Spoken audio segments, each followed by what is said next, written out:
Michelle Obama surprised fans on our new podcast by saying her pet peeve about her husband is that he's chronically late. For example, we're still waiting on him to admit he's from Kenya. And as for Barack's pet peeve about Michelle, he's mad that she keeps leaving the toilet seat up. When she cleans it. When she cleans it. Rumors continue to escalate for the Obamas. Hopefully they can settle it like men.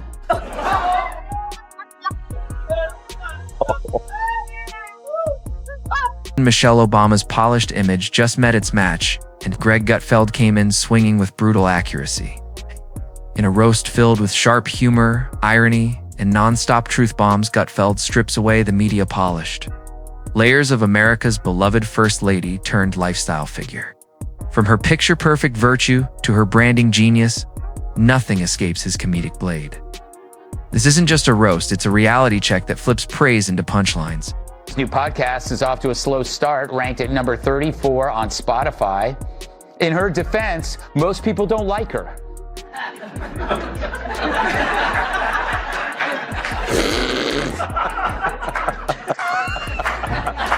Half of them are probably primetime producers. But still, Michelle's spilling the family secrets, like how Barry gets on her nerves. Listen. Barack, he had to adjust to what on time was for me. Because he was on that island time. Well, but, I've got this husband who's like, when it's time to leave, it's 3 o'clock, he's getting up and going to the bathroom. And I was like, dude, like 3 o'clock departure means you've done all that, It's like, don't start looking for your glass. You thought Michelle couldn't be touched, just wait till Gutfeld hits the stage. Greg Gutfeld stepped in with that familiar spark in his eyes, the kind that warns you something brutally funny is about to land.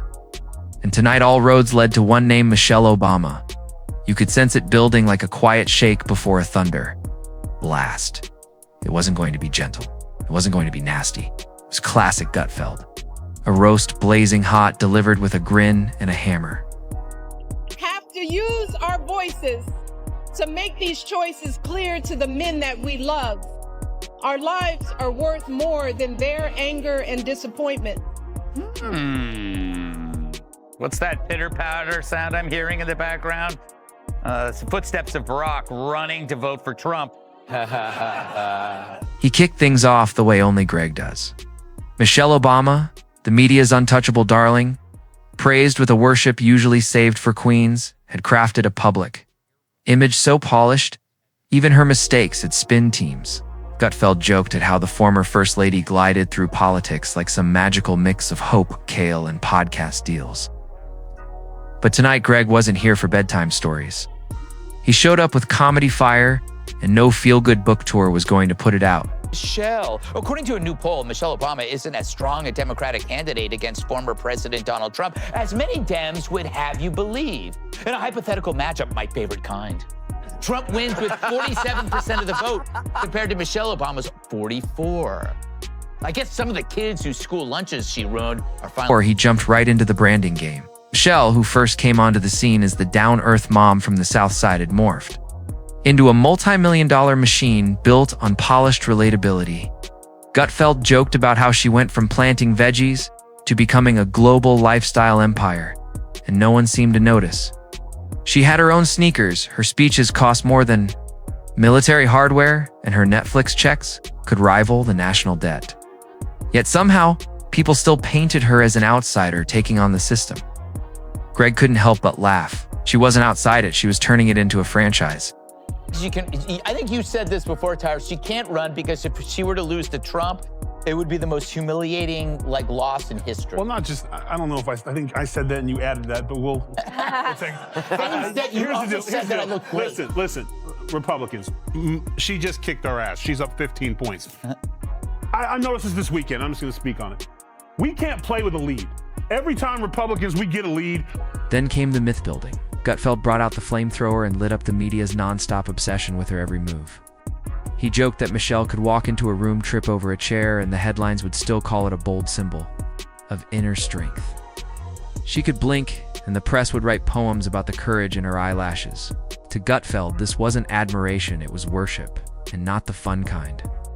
The media turned Michelle Obama into a brand, then raised that brand to sainthood. And if a roast means anything, it's ripping that halo straight off. Suck.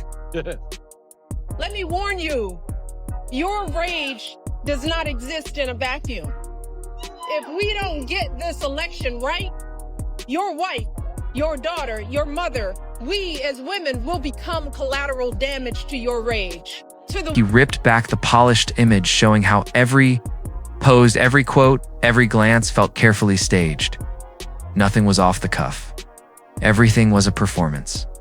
Greg said it was like watching a TED Talk produced by Disney. Smooth, shiny, uplifting, and yet somehow hollow. The crowd would cheer before realizing nothing real had been said. He laughed at how Michelle turned basic lines into powerful moments. Just by slowing down and sounding serious, say something obvious with a dramatic pause, and boom, instant headline. But Greg didn't stop at the image. He went straight for the message behind it. He slammed the ongoing theme of victimhood dressed in designer threads. Somehow, Michelle, who's rich, powerful, and deeply connected, was still being sold as someone battling hidden enemies. Greg rolled his eyes. He joked that the only struggle Michelle deals with is her crew hauling lights for her luxury speeches. And nothing wrong with that, by the way, Tyrus. The men who are the real danger aren't the criminals or the illegal aliens. It's the guys that don't vote the way you want them to. The ignorance that she projected as if the men are the only ones angry in the house. So every man who's been in a house where inflation's high, the electric bill's doubled, you're not getting cheers from the wife and kids. Then came the famous moral lectures. Greg Gutfeld went off like a guy who'd been holding it in for years. Michelle's talks on health, eating right, and living your best life always came with that scolding tone, like America was a class, and she was the sub who actually handed out detentions. Greg cracked up at how even basic tips felt like they came with guilt on the side. And of course, he couldn't skip the legacy campaign. Greg tore into the flood of documentaries, memoirs, and choreographed moments that felt less like motivation and more like a personal museum. Made by Michelle, about Michelle, joked it was like someone putting up statues of themselves before they even left the room. Every phrase got framed, every moment got polished, and any pushback, even the mildest, was met with shouts of sexism, racism, or the old excuse that America just can't handle a powerful woman. Greg rolled his eyes so hard he almost pulled a muscle. Surprised that Michelle Obama is not polling better, because I assumed she would just explode. No, I mean, well, I would expect her to do better than Biden. I mean, especially she's of a younger age, I think greater mental capacity. And the way the border is going, I don't think you can get much worse. However, it is surprising that even among independents and as well as Democrats overall. He called out how Michelle Obama had somehow become the only person in America could pack stadiums, sign global deals, and still claim she was being silenced.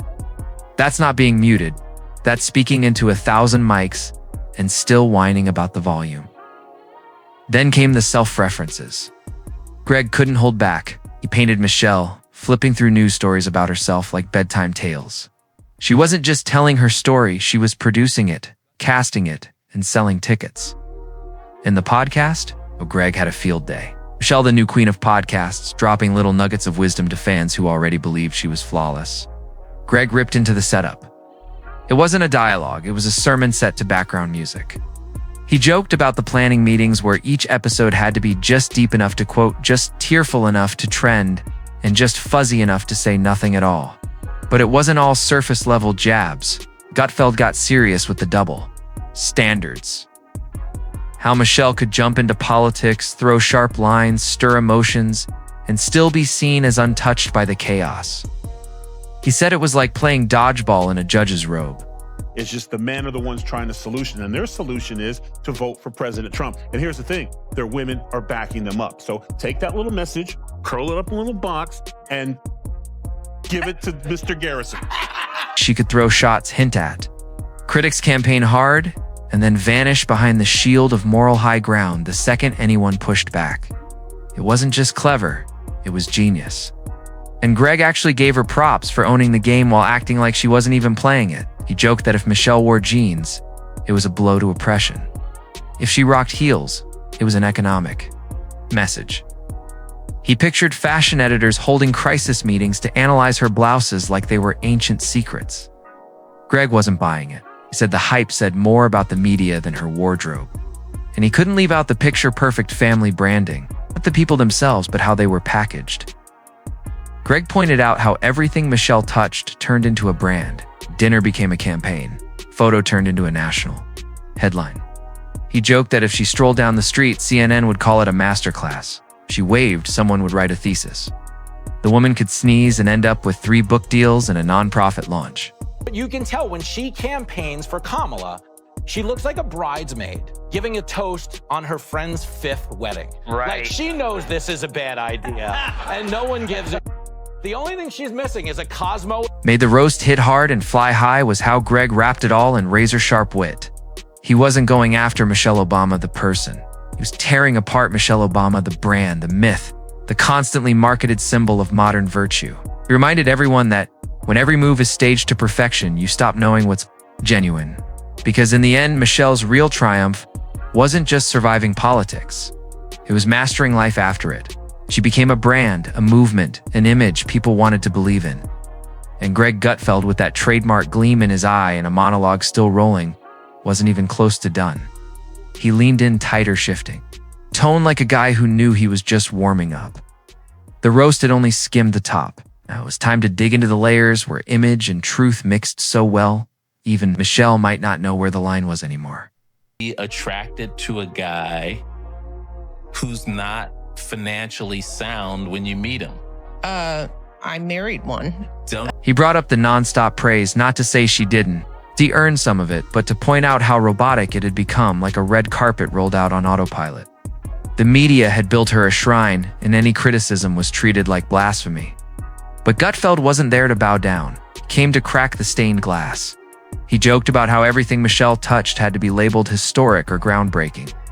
Even something as simple as launching throw pillows or going live on Instagram with a celeb turned into headline news.